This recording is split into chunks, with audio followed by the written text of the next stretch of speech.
Hello student, welcome back to my YouTube channel. कैसे हैं आप सब? अच्छे होंगे। जैसे मैंने कि कल एक वीडियो अपलोड किया था, एक छोटी सी वीडियो थी, उसमें मैंने ये कहा था कि जो स्टूडेंट 10th पास आउट हो चुके हैं वो 11th में गए हैं, और जो 11th वालों को जो पास आउट हुए हैं वो 12th में गए हैं। तो मैंने ये सोचा है कि अभी तो स्कूल के सत्र चालू होने में टाइम है, तो लेट से इस बार भी लेट से ही सत्र चालू होगा, तो क्यों हम फालतू अपने समय को बर्बाद करें। ज़रूरी नहीं कि हर बार जैसे अभी जो जिस स्थिति में सरकार ने बच्चों को पास आउट किया है या छठवार, वैसा हर साल होते रहे, क्योंकि ये पैंडेमिक है, हमें इससे जल्दी राहत चाहिए, है ना। हर बार का यही ऐसा होगा तो ये अच्छा नहीं है ना, किसी के भी फ्यूचर के लिए अच्छा नहीं है। तो मैंने ये सोचा है कि क्यों ना हम घर में ही बैठ कर के छोटे छोटे पार्ट्स में चैप्टर को ये करें, तैयार करें, छोटे छोटे पार्ट में ही चैप्टर को तैयार करें। ठीक है, तो मैं सोच रही हूँ कि मैंने कहा था कि कल आपको सेल्स पढ़ाऊँगी, तो 11th क्लास का बायो का आज हम सेल पढ़ेंगे। ठीक है, 11th क्लास के बायो का आज हम सेल पढ़ेंगे। सेल में 4-5 टॉपिक है जिसको हम करेंगे, और उसको कम से कम सेल बहुत बड़ा पार्ट होता है, क्योंकि सेल हमारे बॉडी के लिए बहुत इम्पोर्टेंट होता है। ठीक है, सेल हमारी बॉडी के लिए बहुत इम्पोर्टेंट होता है। तो आज हम क्या पढ़ेंगे? सेल पढ़ेंगे। ठीक है, आज हम क्या पढ़ेंगे? सेल पढ़ेंगे। डेट क्या है हमारा? आज हम क्या पढ़ेंगे? सेल पढ़ेंगे। तो डेट क्या है? सेल पढ़ेंगे। सेल क्या होता है? ठीक है, सेल को पढ़ेंगे, क्योंकि हमारी बॉडी बिना सेल्स के तो बन ही नहीं सकती। ठीक है, बिना सेल मतलब बिना कोशिका के हमारी बॉडी बनने का हम उम्मीद ही नहीं कर सकते, क्योंकि हमारे इस बॉडी में हर तरफ से सेल है, मतलब कोशिका है। ठीक है, तो वही चीज़ देखेंगे। तो सेल में सबसे पहले तो हम इसका इंट्रोडक्शन देखते हैं। ठीक है, सबसे पहले हम लोग क्या देखते हैं? इसका इंट्रोडक्शन देखते हैं। ठीक है, सेल का इंट्रोडक्शन होता क्या है? सेल होता क्या है? सेल इज़ द प्रिमिटिव, ठीक है, cell is the primitive organisms, ठीक है, which are functional and structural unit of our life. ठीक है, मतलब कोशिका हमारे शरीर की एक ऐसा कोशिका हमारे अंग का एक ऐसा भाग होता है जिसके बिना हमारे शरीर की ना तो कोई यूनिट बन सकती है और ना ही तो कोई फंक्शन हो सकता है। क्यों? क्योंकि सेल ही डिवाइड होकर के 1 more than of 2 parts are formed in our body. क्योंकि सेल ही 1 से 2, 2 से 3, 3 से 4 जो विभाजन की जो क्रिया होती है, जो डिवीज़न की जो क्रिया होती है, वो हमारे सेल से ही होती है।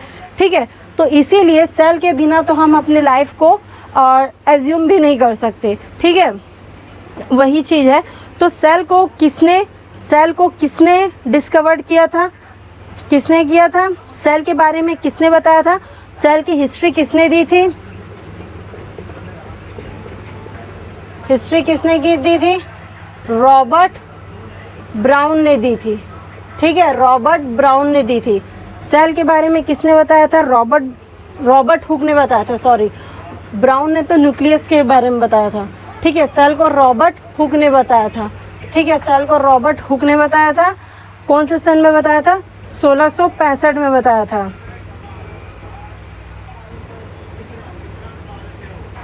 ठीक है, 1665 में बताया था। न्यूक्लियस को रॉबर्ट ब्राउन ने बताया था।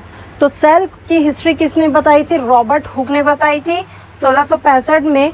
ठीक है, तो इसी के थ्रू हमने सेल्स के बारे में जाना। ठीक है, दूसरा बात देख लेते हैं। तो सेल की साइज़ क्या होती है? सेल का शेप क्या होता है? ठीक है, सेल के साइज़ और शेप को देख लेते हैं। तो सेल की जो साइज़ होती है 0.1 माइक्रोन होती है, बहुत ही छोटी होती है। ठीक है, सेल की जो साइज़ होती है बहुत ही छोटी होती है। ठीक है, इसकी जो साइज़ होती है 0.1 माइक्रोन होती है। ठीक है, 0.1 माइक्रोन होती है। 0.1 माइक्रोन होती है। इसकी जो साइज़ होती है वो 0.1 माइक्रोन होती है। और शेप कैसा होता है? सिलेंड्रिकल होता है। ठीक है, शेप कैसी होती है? सिलेंड्रिकल होती है, ओवल शेप्ड की होती है। अलोंग सेल्स जो होती है वो अलग अलग साइज़ों में होती है। सेल की कोई साइज़ फिक्स नहीं होती। ठीक है, कोशिका का जो आकार जो होता है वो फिक्स नहीं होता। सेल का भी ऐसा होता है। ठीक है। एक आपका ऐसा देखोगे, सेल हमारा ऐसा भी हो सकता है, ठीक है। ये जो होती है ये हमारी सेल होती है और इसके अंदर जो होता है वो हमारा न्यूक्लियस होता है, ठीक है। ये हमारा सेल हुआ और उसके अंदर न्यूक्लियस हुआ। सेल का भी न्यूरॉन स्ट्रक्चर का होता है, न्यूरॉन स्ट्रक्चर का होता है, ठीक है। सेल एक न्यूरॉन स्ट्रक्चर का भी होता है, ऐसा ऐसा निकले रहता है झाड़ियों जैसे, ठीक है। ये क्या होता है, न्यूरॉन का होता है, ये आपका न्यूरॉन सेल होता है, ठीक है, जो हमारे दिमागों में रहता है, ठीक है। तीसरी बात, अमीबा का शेप रहता है, एग ऑस्ट्रिच का रहता है, मसल सेल्स होते हैं, ठीक है। एग ऑस्ट्रिच कैसे रहता है, ऐसा रहेगा, ऐसा, ठीक है। इसके अंदर एक ऐसा लहर जैसा रहेगा, ठीक है। और यहाँ पे अंदर अंदर अंदर आपके स्पिंडल रहते हैं, ठीक है, एस्ट्रल रेस रहते हैं। ये आपकी एस्ट्रल रेस हो गई। ये आपका एग ऑस्ट्रिच का है, ठीक है। ऑस्ट्रिच के एग का कैसे रहता है, ऐसा रहता है, ठीक है। ऑस्ट्रिच के एग का सेल का साइज ऐसा रहता है। ये हमारे न्यूरॉन रहती है, ये एक शेप रहता है, ठीक है। मसल सेल कैसा रहता है, मसल सेल्स हमारा पत्तियों की तरह रहता है, ठीक है। मसल सेल कैसा रहता है, हमारा पत्तियों की तरह रहता है। मसल सेल्स कैसे रहता है, पत्तियों की तरह रहता है। ये हमारा मसल सेल है, ठीक है, ये हमारा मसल सेल है। तो हमारे बॉडी के हर पार्ट में, हर जगह में कहीं ऐसा कोई पार्ट नहीं छूटा है जहाँ पे हमारे सेल्स ना हो। क्यों? क्योंकि cell is the functional and structural unit of our life, ठीक है। कोशिका जो होती है वो हमारे शरीर की क्रियात्मक इकाई होती है, ठीक है, क्रियात्मक इकाई होती है। इसके बिना living cells, living life possible है, इम्पॉसिबल है, ठीक है। तो यही चीज़ है, तो ये होती है, ठीक है। और जो साइज़ होती है, ठीक है, सेल्स की जो साइज़ होती है वो ऑर्गेनिज्म साइज़ में 0.1 माइक्रोन टू 0.001 माइक्रोन होता है, ठीक है। और इसमें जो और एक चीज़ और है, आप अगर देखोगे बायो अभी आप लोगे तो आपको एक चीज़ पता चलेगा कि सबसे बड़ा अंडा किसका होता है, शुतुरमुर्ग मतलब ऑस्ट्रिच का होता है। तो उसके एक के सेल का शेप ऐसा रहता है। ये जो है ना, ये ऑस्ट्रिच के एक के ये ऑस्ट्रिच मतलब शुतुरमुर्ग के, ठीक है, शुतुरमुर्ग के अंडे का सेल, शुतुरमुर्ग के अंडे के सेल का ये आकृति है, ये शेप है, ऐसा रहता है। तो ये है, ठीक है। तो सबसे बड़ा अंडा किसका होता है, world's biggest egg of ostrich, ठीक है। ऑस्ट्रिच का सबसे बड़ा रहता है। अलग अलग प्रकार के अलग अलग ये रहते हैं, ठीक है। तो यही चीज़ है। तो यहाँ पे आप क्या देखोगे, आपका सेल चैप्टर इसलिए मैंने उठाया क्योंकि cell is the basic unit होता है। सेल हम लोग पहले समझेंगे तब अदर देन कुछ और हम समझेंगे। तो हम पहले कोशिका ही लिए हैं क्योंकि कोशिका हमारी क्या होती है, बेसिक होती है, बेस होती है, ठीक है, वो बेस होता है। तो जब तक हमको सेल समझ नहीं आएगा तब हम आगे का भी पार्ट नहीं पढ़ पाएंगे, आगे की भी चैप्टर्स कवर नहीं कर पाएंगे। तो सेल सबसे बड़ा चैप्टर है, कम से कम 5-6 पार्ट में कंप्लीट होगा। तो प्लीज़ आप इस चैप्टर को देखिए और समझिए। और इसमें से क्वेश्चंस आते हैं 3-4, लगभग 2-3 क्वेश्चंस आते हैं, ठीक है। आपको इसमें बोल देगा कि स्ट्रक्चर का सेल, ठीक है, अलग अलग क्वेश्चन बताइए। इसमें से एक क्वेश्चन, ठीक है, ये तो अभी ये आपका बेसिक था, ये आपके कुछ बेसिक नॉलेज थे। तो सेल का जो साइज़ होता है 0.1 माइक्रोन से 0.001 होता है। ऑस्ट्रिच के अंडे का सेल सबसे बड़ा होता है, ठीक है। उसके बाद वो मसल सेल्स है, ये सेल्स है। आप बुक ले लीजिएगा और बुक से आप और अच्छे से उसको वेरीफाई कर लीजिएगा। नेक्स्ट हम लोग देखते हैं सेल के व्यू देखते हैं, सेल किस प्रकार से देखा जाता है, ठीक है। सेल्स के व्यू देखते हैं, अलग अलग सेक्शंस देखते हैं, ठीक है। कोशिका का अलग अलग भाग, ठीक है। व्यू ऑफ सेल मतलब कोशिका का भाग, ठीक है, ठीक है, कोशिका का भाग, ठीक है। व्यू ऑफ सेल मतलब कोशिका का भाग देखना, ठीक है, भाग या जो भी इसको बोले।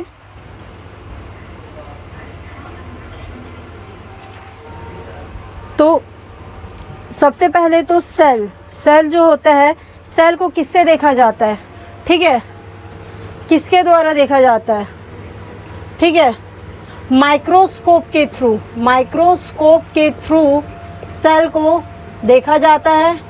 ठीक है, माइक्रोस्कोप के थ्रू, ठीक है, माइक्रोस्कोप के थ्रू हम कोशिका को देख सकते हैं। ऐसे हम कोशिका को नहीं देख सकते, क्यों? कोशिका का जो साइज होता है, इसकी जो साइज होती है क्या होती है? 0.1 माइक्रो, मतलब छोटे से भी छोटा। ठीक है, छोटे से भी छोटा होता है, इसीलिए इसको देखने के लिए हमको माइक्रोस्कोप की आवश्यकता पड़ती है। ठीक है, माइक्रोस्कोप की आवश्यकता पड़ती है। तो माइक्रोस्कोप की आवश्यकता पड़ती है तो हमको उसमें अलग अलग इसके स्ट्रक्चर, मतलब इसकी संरचना देखने को मिलती है। जब हम इसको देखते हैं माइक्रोस्कोप से तो सेल्स का हमें अलग अलग संरचना देखने को मिलता है। ठीक है, जब हम इसको माइक्रोस्कोप से देखते हैं तो हमें इसमें अलग अलग इसके स्ट्रक्चर या संरचना देखने को मिलते हैं। तो क्या क्या दिखने को मिलता है? ये जैसे हम यहाँ पे एक ठो डायग्राम बना देती हूँ। ठीक है, यहाँ पे एक डायग्राम बना देती हूँ छोटा सा। ठीक, ये थोड़ा हाथ मेरा कांपता है, कांप रहा है, तो प्लीज़ एडजस्ट करिएगा।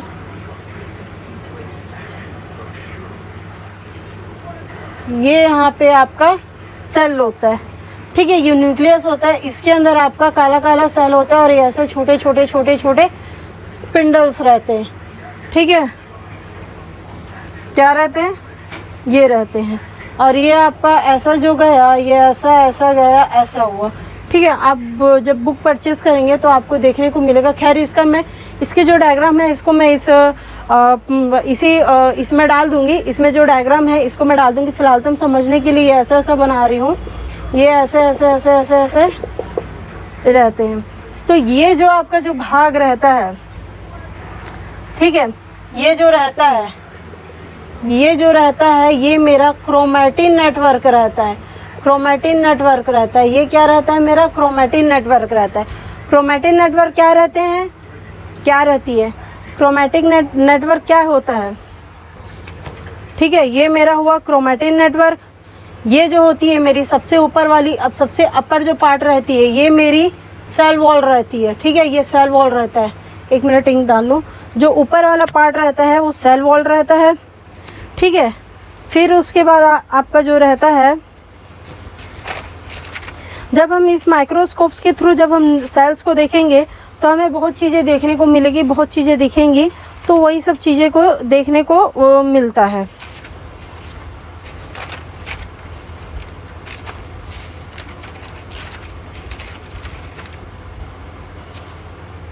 ठीक है, ये क्रोमैटिन नेटवर्क रहता है। क्रोमैटिन नेटवर्क क्या होता है? क्रोमैटिन नेटवर्क आपके थ्रेड की तरह, मतलब धागे की तरह होता है। ठीक है, जो आगे चल के क्रोमोसोम का रूप लेती है। ठीक है, ये एक प्रकार से आपका धागे के रूप में रहता है जो आगे चल के आपका क्रोमोसोम का रूप लेती है, मतलब आपके गुणसूत्र का रूप धारण करती है। यही क्रोमैटिन थ्रेड के द्वारा जब ये विभाजित होता है, जब इसमें विभाजन होता है, आगे हम पढ़ेंगे सेल्स में दो डिवीज़न होता है। एक होता है मियोसिस, एक होता है माइटोसिस। माइटोसिस किस में होता है? प्लांट और एनिमल्स में होता है। और जो मियोसिस जो होती है वो आपके ह्यूमन बींग्स, मतलब मैमल्स, स्तनधारियों में होता है। ठीक है, तो वही चीज़ है आपका।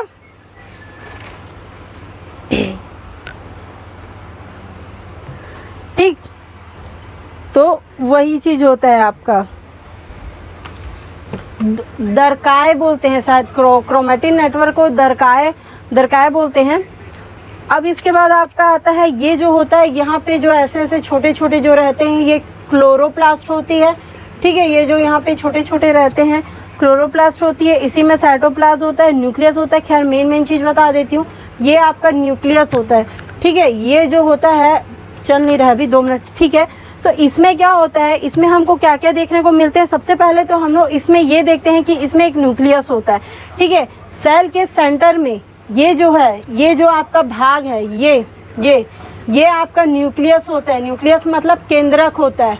ठीक है, ये आपका न्यूक्लियस मतलब ये आपका केंद्रक होता है। सबसे पहले हम लोग माइक्रोस्कोप में देखेंगे तो हमको यही देखने को मिलेगा, जो सेल वॉल के सबसे सेंटर में रहती है, सबसे बीचों बीच रहती है, ये है आपकी न्यूक्लियस मतलब केंद्रक देखने को मिलेगा। आपको साइटोप्लाज्म देखने को मिलेगा उसी न्यूक्लियस के अराउंड साइटोप्लाज्म मतलब कोशिका द्रव्य, साइटोप्लाज्म मतलब क्या होता है, इसी केंद्र के चारों ओर आपको कोशिका द्रव्य भी देखने को मिलेंगे जिसको क्लोरोप्लास्ट बोला जाता है। ठीक है, इसी के चारों ओर क्या आपको देखने को मिलेगा, कोशिका द्रव्य जो साइटोप्लाज्म होता है। फिर उसमें न्यूक्लियोलस मतलब कोशा द्रव्य बोलते हैं जिसको, ठीक है। और उसमें न्यूक्लियर मेम्ब्रेन मतलब न्यूक्लियस को जो ढकवड़ करके रखे रहता है, मतलब आपके केंद्र को जो पूरी तरह से कवर्ड मतलब सुरक्षा करके रखे रहता है, उसको न्यूक्लियर मेम्ब्रेन बोलते हैं। वो आपका झिल्ली होता है, एक प्रकार से झिल्ली होता है। माइटोकॉन्ड्रिया होते हैं, सेंट्रल वैक्यूल्स होती है, क्लोरोप्लास्ट होती है, सेंट्रियोल्स होती है, ठीक है। प्लाज्मा मेम्ब्रेन भी होती है। ये जो होती है यहाँ पे, ये आपकी प्लाज्मा मेम्ब्रेन होती है। ये आपकी क्या होती है, प्लाज्मा मेम्ब्रेन होती है। आप बुक देखेंगे तो आपको अच्छे से दिख जाएगा। यहाँ पे थोड़ा सा ये हो रहा है, तो ये सब देखने को मिलेगा। साथ ही साथ आपको एंडोप्लाज्मिक रेटिकुलम देखने को मिलेगा, गोल्गी बॉडी देखने को मिलेगा, माइटोकॉन्ड्रिया देखने को मिलेगा, मल्टीपल्स ऑफ सेल्स देखने को मिलेंगे, लाइसोसोम्स देखने को मिलेगा, क्लोरोप्लास्ट देखने को मिलेगा। तो ये सब चीज़ें हम आगे डील करेंगे, ठीक है। तो ये सब चीज़ें हम क्या करेंगे, आगे डील करेंगे। फिलहाल तो के लिए अभी इसको इतने पे ही रख दिया जाता है। बाकी नेक्स्ट मैं आपको कल के वीडियो में 2-3 टॉपिक कवर करवाऊंगी। फिलहाल तो ये जो स्ट्रक्चर के सेल का जो स्ट्रक्चर होता है, वीडियो ज़्यादा बड़ा हो जाता है तो अपलोड होने में मेरे को दिक्कत देता है, इसीलिए मैं अभी इसको शॉर्ट ही में कर रही हूँ। ये मेरा पार्ट 1 है। तो कोशिका का भाग संरचना हम इसी प्रकार से देखेंगे। सेल जो होती है वो हमारी structure and functional unit of life होती है, हमारे जीवन की सबसे बड़ी क्रियात्मक इकाई होती है जो कोशिका होती है। क्योंकि कोशिका 1 से 2, 2 से 3, 1 से 2, 2 से 4, 4 से 6, 6 से 8 होता है। कभी वो सिंगल नहीं होता, हमेशा वो डिप्लॉयड ही होता है, हैप्लॉयड नहीं होता। डिप्लॉयड और हैप्लॉयड क्या होता है ये भी मैं आपको बताऊंगी। डिप्लॉयड वो होता है, और ये जो क्रोमेटिन नेटवर्क है ये आपके थ्रेड की तरह रहती है। ये जो आपकी जो क्रोमेटिन नेटवर्क है ना, ये आपके ऐसे ऐसे जालिका के द्वारा, ठीक है, जालिका के द्वारा होती है, जालिका के जैसी होती है, जालिका के जैसे होती है, थ्रेड के थ्रू होती है, ठीक है। यही आगे चल के जब डिवीज़न होता है तो ये अपना अपना सेपरेट होके अपने अपने अपोजिट पोल्स के थ्रू जा करके सेपरेट हो जाते हैं, अटैच हो जाते हैं, रिपल्स हो करके। इनमें अट्रैक्शन फोर्स नहीं लगता, इनमें रिपल्सिव फोर्स लगता है, जो एक दूसरे को फेंकते हैं, ठीक है। जब तक एक दूसरे को फेंकेंगे नहीं तब तक क्रोमोसोम्स कैसे, गुणसूत्र कैसे डेवलप्ड होगा ह्यूमन बींग्स में, और जब गुणसूत्र डेवलप नहीं होंगे तो हम जेनेटिक्स को कैसे एक्सचेंज कर सकेंगे या सेपरेट कर पाएंगे।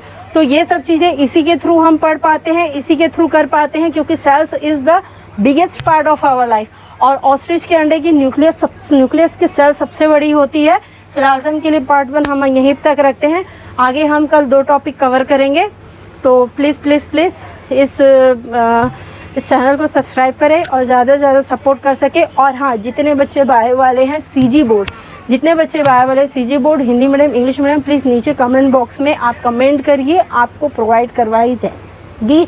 नहीं होगी तो हम कहीं से अरेंज करके देंगे, क्योंकि जहाँ से भी है, हाँ, आपको घर बैठे बैठे जब आपको सुविधा मिल रहा है तो प्लीज़ आप इस सुविधा का लाभ उठाइए और जितना हो सके उतने बच्चों को शेयर करिए, ठीक है।